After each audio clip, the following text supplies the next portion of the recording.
Mendengar Lin Yuner mengatakan ini, Chen Ping tertawa.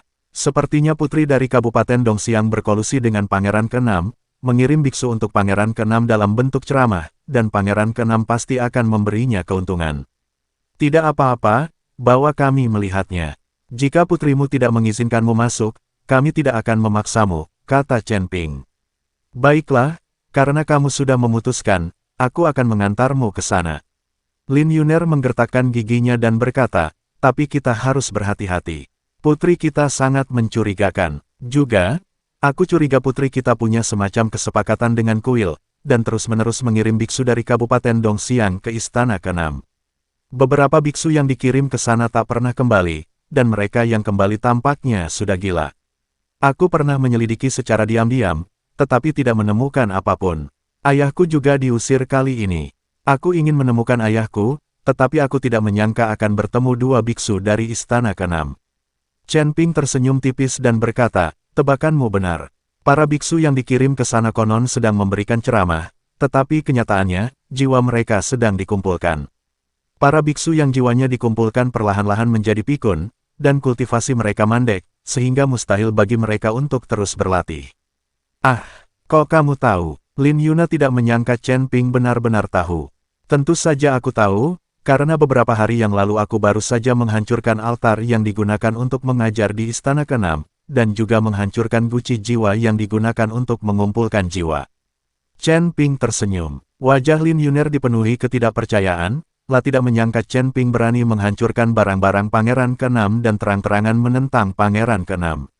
Lagi pula, di langit ke-7, Istana ke-6 adalah cabang kuil, dan tidak ada seorang pun yang ingin memprovokasinya.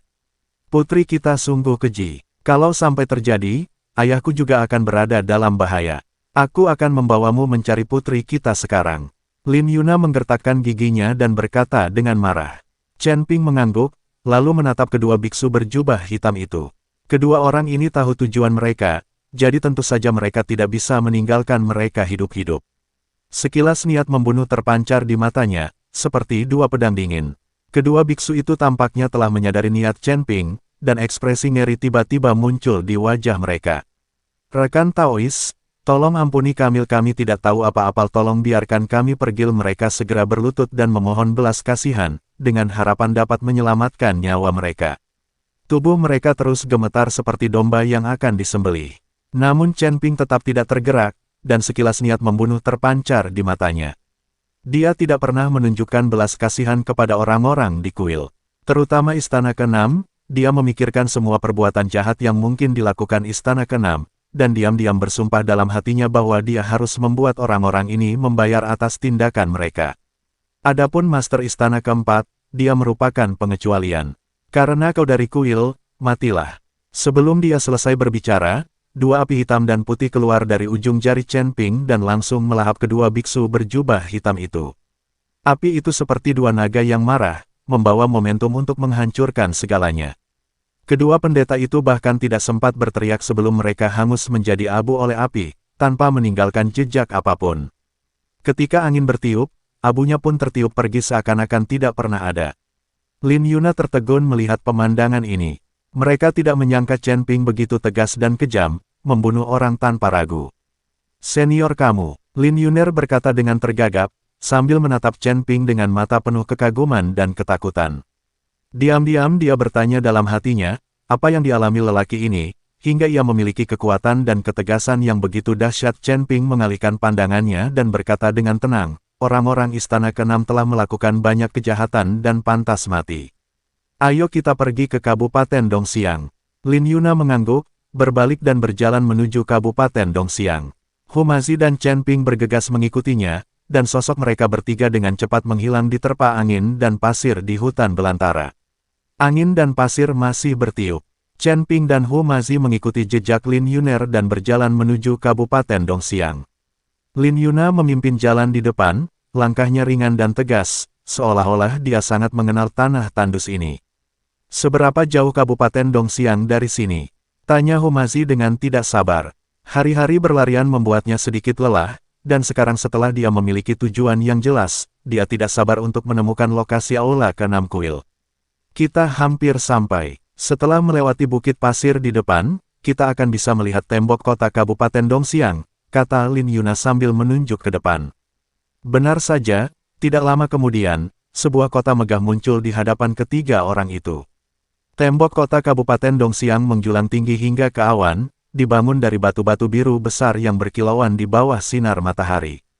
Tembok kota itu dipenuhi penjaga, mata mereka mengamati sekeliling dengan waspada, seolah-olah mereka sedang berjaga-jaga terhadap sesuatu. Bagaimana cara kita masuk? Hu Mazi bertanya. Dia tahu bahwa sebagian besar kota memiliki peraturan masuk dan keluar yang ketat, apalagi tempat seperti ini yang berkolusi dengan 6 kuil.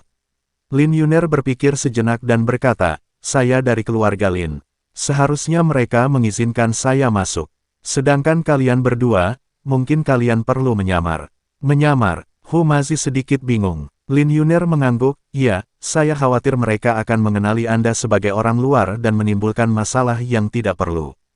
Chen Ping tidak peduli, tidak perlu bersusah payah, kita bisa langsung masuk. Setelah berkata demikian, dia langsung berjalan menuju gerbang kota. Melihat ini, Lin Yuna dan Hu Mazi tidak punya pilihan selain mengikuti. Ketika para prajurit yang menjaga kota melihat seseorang mencoba memasuki kota, mereka segera melangkah maju untuk menghentikannya. Berhenti, siapa kalian? Tanya seorang prajurit dengan tegas. Dia melirik tajam ke arah Chen Ping dan Hu Mazi, seolah meragukan identitas mereka. Lin Yuner segera melangkah maju dan berkata, saya Lin Yuner dari keluarga Lin. Mereka berdua adalah teman saya. Kami akan pergi ke kota. Prajurit itu mengamati Lin Yuner dari atas ke bawah, dan setelah memastikan bahwa dia memang berasal dari keluarga Lin, dia berkata, jadi itu Nona Lin, tapi mereka berdua. Sebelum dia bisa menyelesaikan kata-katanya, Chen Ping melangkah maju dan melepaskan aura yang kuat. Aura itu bagaikan gunung tak kasat mata, menekan semua prajurit yang mempertahankan kota hingga mereka tidak bisa bernapas. Minggir, kata Chen Ping dingin. Ada kewibawaan yang tak perlu diragukan dalam suaranya, yang membuat para prajurit tanpa sadar minggir. Chen Ping dan Hu Mazi berjalan memasuki kota dengan angkuh, dan Lin Yuner bergegas mengikuti mereka. Setelah memasuki kota, Hu Mazi bertanya dengan bingung, Chen Ping, kenapa kau baru saja melepaskan auramu? Bukankah itu akan menarik lebih banyak perhatian? Chen Ping tersenyum tipis, saya hanya ingin memberitahu mereka bahwa kami ada di sini, agar mereka dapat menemukan orang yang kami cari dengan lebih mudah. Lin Yuner juga sedikit khawatir, tapi kalau kita melakukan ini, sang putri pasti akan tahu keberadaan kita, dan kita akan berada dalam bahaya. Bahaya, Chen Ping tersenyum meremehkan, di Kabupaten Dongxiang ini, tidak ada seorang pun yang bisa membuatku merasa berbahaya. Meskipun kata-katanya arogan, kata-katanya menunjukkan keyakinan yang tidak diragukan. Melihat dia begitu percaya diri, Lin Yuna dan Hu Mazi tidak berkata apa-apa lagi dan hanya mengikutinya dalam diam. Jalanan di Kabupaten Dongxiang luas dan bersih, dan bangunan di kedua sisinya sederhana dan elegan. Ada aliran manusia yang tak terhitung jumlahnya di jalan, dan pedagang menjajakan segala jenis barang, menciptakan suasana yang makmur. Kalau saja tak seorang pun tahu bahwa sang putri di sini bersekongkol dengan istana ke-6 kuil, tak seorang pun akan mengira bahwa kota yang tampaknya damai ini ternyata menyimpan rahasia besar. Kita mau pergi kemana sekarang? Tanya Hu Mazi. Lin Yuner berpikir sejenak dan berkata, ayo kita pergi ke keluarga Lin dulu. Aku ingin melihat apakah ayahku sudah kembali. Chen Ping mengangguk. Baiklah, mari kita pergi ke keluarga Lin dulu untuk melihat situasinya. Mereka bertiga segera tiba di rumah keluarga Lin. Rumah besar keluarga Lin menempati area yang luas dan bergaya arsitektur yang sederhana namun elegan. Sekilas, tampak jelas bahwa rumah ini milik sebuah keluarga besar dengan sejarah panjang. Lin Yuner membawa Chen Ping dan Hu Mazi ke dalam mansion. Ketika para pelayan di mansion melihatnya, mereka semua membungkuk dan memberi hormat. Nona, Anda kembali. Seorang kepala pelayan tua bergegas maju dan berkata. Lin Yuner mengangguk, kepala pelayan Zhang, apakah ayahku sudah kembali? Kepala pelayan Zhang berkata, Tuan baru saja kembali dan sedang menunggu Anda di ruang kerja. Hati Lin Yuner dipenuhi kegembiraan, benarkah? Ayahku benar-benar kembali. Kepala pelayan Zhang mengangguk, ya, Tuan baru saja kembali belum lama ini. Lin Yuner bergegas berlari menuju ruang belajar, diikuti Chen Ping dan Hu Mazi. Di ruang kerja, seorang pria parubaya berjubah panjang sedang duduk di kursi. Wajahnya tampak lesu dan matanya penuh kelelahan. Tak perlu dikatakan lagi, orang ini pasti ayah Yona. Ayah, teriak Lin Yuna penuh semangat. Pastor Lin mengangkat kepalanya dan melihat Lin Yuner, senyum muncul di wajahnya. Yuner, kamu kembali. Tetapi ketika dia melihat Chen Ping dan Humazi, senyum di wajahnya membeku. Siapakah mereka berdua? Tanya Pastor Lin dengan sedikit kebingungan. Lin Yuner segera berkata, ayah, mereka berdua adalah temanku, mereka ada di sini untuk membantu kita. Pastor Lin berpikir sejenak, lalu berkata, bantu kami. Adakah yang keluarga Lin kami butuhkan bantuannya? Ekspresi Lin Yuner tiba-tiba berubah jelek. Ayah, tidakkah ayah ingat bahwa ayah pergi menghadiri upacara pembukaan Istana ke-6? Mata Pastor Lin berkilat bingung. Istana ke-6. Memberi ceramah. Aku tidak ingat. Hati Lin Yuner mencelos. Ayah, bagaimana mungkin ayah tidak ingat? Ayah jelas-jelas menghadiri upacara pembukaan Istana ke-6. Pastor Lin menggelengkan kepalanya. Saya benar-benar tidak ingat. Saya hanya ingat bahwa saya menghadiri sebuah pertemuan penting. Mengenal isi pertemuan itu, saya sama sekali tidak ingat. Lin Yuner merasa semakin gelisah. Lah tahu bahwa arwah ayahnya pasti telah dikumpulkan oleh orang-orang Istana ke-6, itulah sebabnya ia kehilangan ingatannya. Ayah, jangan khawatir, Lin Yuner menghibur, kami akan menemukan cara untuk membantumu memulihkan ingatanmu. Pastor Lin mengangguk, tetapi masih ada kebingungan di matanya. Chen Ping dan Humazi terdiam saat melihat pemandangan ini. Pastor Lin ini memang pernah melihatnya di kota angin hitam. Saat itu, Chen Ping menyerap jiwa orang-orang ini dan mengubahnya menjadi sumber daya untuk kultivasinya sendiri. Dalam situasi ini, mustahil untuk mengambil kembali jiwanya. Namun, Chen Ping terlalu malu untuk memberitahu Lin Yuna secara langsung. Bagaimanapun, jiwa ayah Lin telah diserap oleh Chen Ping. Dalam situasi saat itu, para biksu ini tertipu dan ingin menyerang Chen Ping satu persatu. Tentu saja, Chen Ping tidak dapat membantu mereka. Apa yang harus kita lakukan sekarang? Tanya Humazi. Chen Ping berpikir sejenak, lalu berkata kepada Lin Yuner, Nona Lin, ayo kita ke Istana Putri dulu. Mungkin putrimu punya solusi. Ya, sang putri mengirim ayahku ke sana, dan kita harus menemukannya. Wajah Lin Yuna penuh kemarahan. Mereka bertiga pun segera berjalan menuju ke Istana Putri. Istana Putri terletak di pusat Kabupaten Dongxiang. Istana ini mencakup area yang lebih luas daripada Istana Lin dan memiliki gaya arsitektur yang lebih mewah. Ada dua baris penjaga yang berdiri di depan gerbang rumah besar, mata mereka dengan waspada mengamati setiap orang yang masuk dan keluar. Berhenti, siapa kalian? Seorang penjaga menghentikan mereka. Lin Yuner melangkah maju dan berkata, saya Lin Yuner dari keluarga Lin. Saya ingin bertemu dengan sang putri. Penjaga itu mengamati Lin Yuner dari atas ke bawah, lalu berkata, Tuan Putri sedang menjalankan urusan resmi dan tidak akan menerima orang luar. Orang luar, Lin Yuner sedikit marah. Saya anggota keluarga Lin, bagaimana saya bisa dianggap orang luar? Penjaga itu tetap tidak tergerak, ini perintah sang putri, tidak seorang pun bisa dikecualikan. Lin Yuna ingin mengatakan sesuatu, tetapi Chen Ping menghentikannya. Minggir, kata Chen Ping dingin. Ada tekanan kuat dalam suaranya, yang membuat penjaga itu tanpa sadar minggir. Chen Ping dan Humazi berjalan dengan angkuh menuju ke rumah sang putri, dan Lin Yuner pun bergegas mengikutinya. Istana itu dihiasi dengan mewah, pavilion dan menara yang ditata secara teratur, tetapi Chen Ping dan Humazi tidak berminat untuk menghargainya. Mereka tahu bahwa badal akan segera terjadi. Ketika saya tiba di aula, saya melihat sang putri duduk di kursi utama, mengenakan jubah brokat yang indah, mahkota giok di kepalanya, dan wajah yang agung. Saat dia melihat Lin Yuna datang bersama dua orang asing, sekilas rasa tidak senang terpancar di matanya, tetapi dia segera menenangkan diri. Lin Yuna, mengapa kau membawa kedua orang asing ini menemuiku? Tanya sang putri dengan dingin.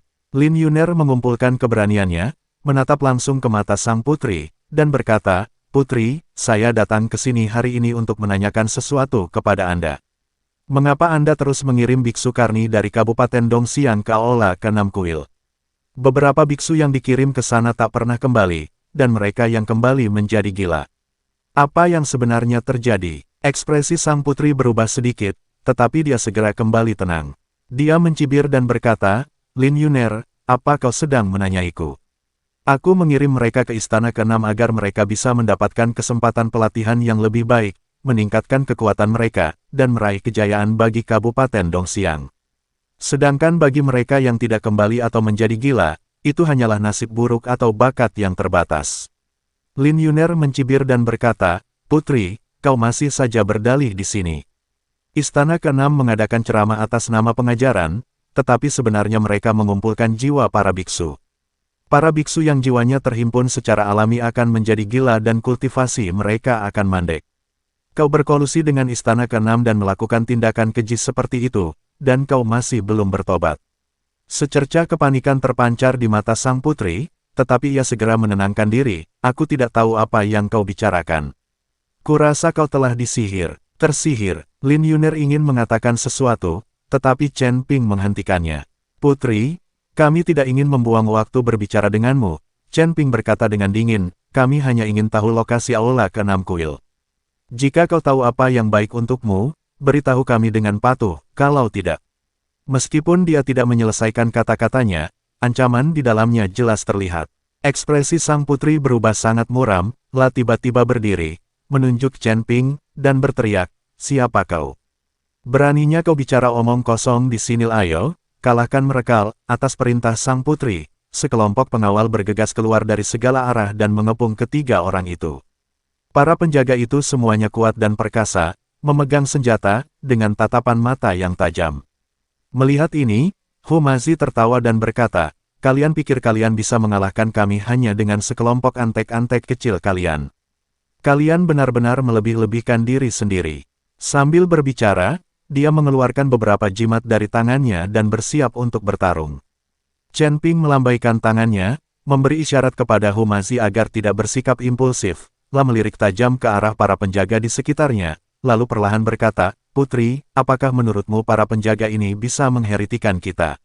Aku sarankan kau memberitahu kami lokasi Pangeran ke-6. Kalau tidak, kau tidak akan sanggup menanggung akibatnya." Sang putri mencibir dan berkata, Kau, bocah nakal yang tidak tahu bagaimana bersikap sombong di depanku. Ayo, kalahkan mereka, dan kau akan mendapat hadiah besar." Mendengar perintah sang putri, para pengawal pun bergegas menghampiri ketiga orang itu sambil mengacungkan senjata. Chen Ping mendengus dingin, dan aura di sekitarnya langsung meledak, dan tekanan kuat menyelimuti seluruh aula. Para penjaga merasakan kekuatan tak terlihat menyerbu ke arah mereka, membuat mereka kesulitan bernapas dan tak bisa bergerak. "Apa, kekuatan macam apa ini?" seorang perijaga berteriak ngeri. Sang putri pun membelalakkan matanya, ekspresi ketidakpercayaan tampak di wajahnya. Dia tidak menyangka Chen Ping begitu kuat. Hanya satu tekanan darinya saja sudah membuat para pengawalnya yang terlatih dengan baik kehilangan efektivitas tempur mereka. Chen Ping berjalan mendekati sang putri selangkah demi selangkah, dan tanah akan bergetar setiap kali dia melangkah. Sang putri menatap Chen Ping dengan ngeri dan tanpa sadar melangkah mundur. "Kau, jangan mendekat. Aku mendapat dukungan dari kuil. Kalau kau berani menyentuhku, kuil tidak akan membiarkanmu pergi." Sang putri tergagap. Chen Ping mencibir dan berkata, "Kuil. Aku baru saja akan menyelesaikan urusan dengan kuil. Kau berkolusi dengan istana Qinan dan melakukan banyak kejahatan. Hari ini adalah hari kematianmu." "Kau, siapa kau?" tanya sang putri dengan ngeri. Tidak seorang pun di seluruh langit ketujuh pernah melihat seseorang yang berani secara terbuka mengatakan bahwa La menentang bait suci. Sang putri tidak mengerti bagaimana Chen Ping berani mengatakan hal itu. "Siapa aku tidak penting," kata Chen Ping dingin. "Yang penting adalah apakah kau bersedia memberitahu kami lokasi istana ke-6. Sang putri ragu sejenak, lalu berkata, Aku tidak tahu posisi pangeran ke-6. Aku hanya melakukan apa yang beliau minta. Aku tidak tahu." Secercah niat membunuh terpancar di mata Chen Ping. "Sepertinya kau tidak mau menerima roti panggangku dan kau harus menerima hukumannya." Setelah berkata demikian, ia pun berjalan mendekati sang putri. Melihat hal itu, sang putri segera berkata, "Tunggu, aku akan memberitahumu." Dia tahu bahwa jika dia tidak berbicara, hidupnya mungkin dalam bahaya. Chen Ping berhenti dan menatapnya dengan dingin. Sang putri menarik napas dalam-dalam dan berkata, "Istana ke-6 terletak di sebuah gunung yang jauh di tengah hutan belantara. Aku tidak yakin lokasi persisnya, aku hanya tahu arah umumnya." Tentang arahnya, Sedikit ketidaksenangan terpancar di mata Chen Ping. Sebaiknya kau pikirkan baik-baik sebelum menjawab, kalau tidak kau akan menanggung akibatnya. Sang putri segera berkata, aku benar-benar tidak tahu lokasi persisnya. Aku hanya tahu istana ke-6 berada di barat Laut Gurun. Ada gunung besar di sana, dan istana ke-6 berada jauh di dalam gunung. Chen Ping memikirkannya, lalu berkata, baiklah, kali ini aku akan mempercayaimu. Setelah berkata demikian, dia berbalik dan berjalan keluar aula. Lin Yuner tercengang melihat ini, tidak mengerti mengapa Chen Ping tidak membunuh sang putri. Namun, karena Chen Ping tidak bertindak, ia hanya bisa mengikutinya. Dengan kekuatannya, tidak bisa membunuh sang putri. Tepat saat mereka hendak keluar dari aula, sang putri tiba-tiba menembakkan seberkas cahaya ke arah mereka. Cahaya itu seperti ular berbisa, melesat langsung ke punggung Chen Ping. Hati-hati, Lin Yuna memperingatkan dengan keras. Chen Ping tidak peduli, hanya melambaikan tangannya dan menangkis serangan sang putri. Kau berani menyerangku, kata Chen Ping dingin. Setelah berkata demikian, dia berbalik dan berjalan ke arah sang putri. Wajah sang putri tiba-tiba memucat, tahu bahwa ia telah membuat Chen Ping benar-benar marah. Kasihanilah aku, tolong ampuni aku, sang putri berlutut dan memohon ampun. Namun Chen Ping tetap bergeming, menghampiri sang putri dan berkata, sampah sepertimu yang berkolusi dengan kuil dan mencelakai rakyatmu sendiri tidak pantas hidup di dunia ini. Setelah berkata demikian, dia menamparkan kepala sang putri. Sang putri terjatuh ke tanah bahkan tanpa sempat berteriak, dan nyawanya pun melayang. Melihat sang putri telah meninggal, Lin Yuna tidak dapat menahan cemberutnya. Karena arwah ayahnya belum bertanya kepada sang putri apakah dapat ditemukan. Sepertinya hanya pangeran ke-6 yang tahu apakah jiwa ayahmu bisa dipulihkan. Putrimu hanyalah boneka. Melihat ekspresi Lin Yuna, Chen Ping menjelaskan. Lin Yuner mengangguk, lalu berkata, kamu mau ke istana ke-6 atau tidak? Aku akan ikut denganmu. Kita belum akan pergi ke istana ke-6. Kita perlu tinggal di Kabupaten Dongxiang selama 2 hari untuk mengurus kebutuhan fisiologis kita. Hu Mazi berkata dengan tergesa-gesa.